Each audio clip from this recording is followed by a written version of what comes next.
Questions నీకు answer తెలుసుందా? తెలుసు. ఏంటిది? చీమ ఏనుగు ఏరోప్లేన్ వెళ్తున్నాయి. ఏరోప్లేన్ సడన్ క్రాష్ అయ్యి ఏనుగుకి దెబ్బ తాకిందా? చీమకి ఎందుకు దెబ్బ తాకలేదు? అదేంది పారాసూట్ వేసుకొని దిగింది.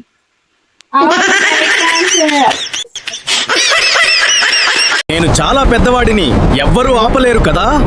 కానీ ఒకసారి పడిపోతే ఏం చేయలేను. కంగారు పడకు, నేనున్నాను. అదే చిన్న చీమ ముందే ఆలోచించింది. పెద్దగా ఉండటం కాదు, తెలివిగా ఉండటం ముఖ్యం.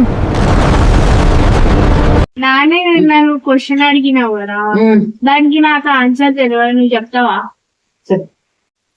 నిన్న చెప్పిన కదా నేను, తిన్నిక తీసుకుంటాం కానీ తినమన్నా కదా. తిన్నికే ప్లేట్ తీసుకుంటాం. ప్లేట్ తింటామా? తిన్నాం కదా, దాంట్లో పెట్టుకొని తింటాం. అది చిన్న పడు. చీమ ఏనుగు క్వశ్చన్స్ లో ఫస్ట్ విన్నర్ శ్రీ పావని గారు, పొడుపు కథలు ఫస్ట్ విన్నర్ సురేఖ గారు. Congratulations both of you.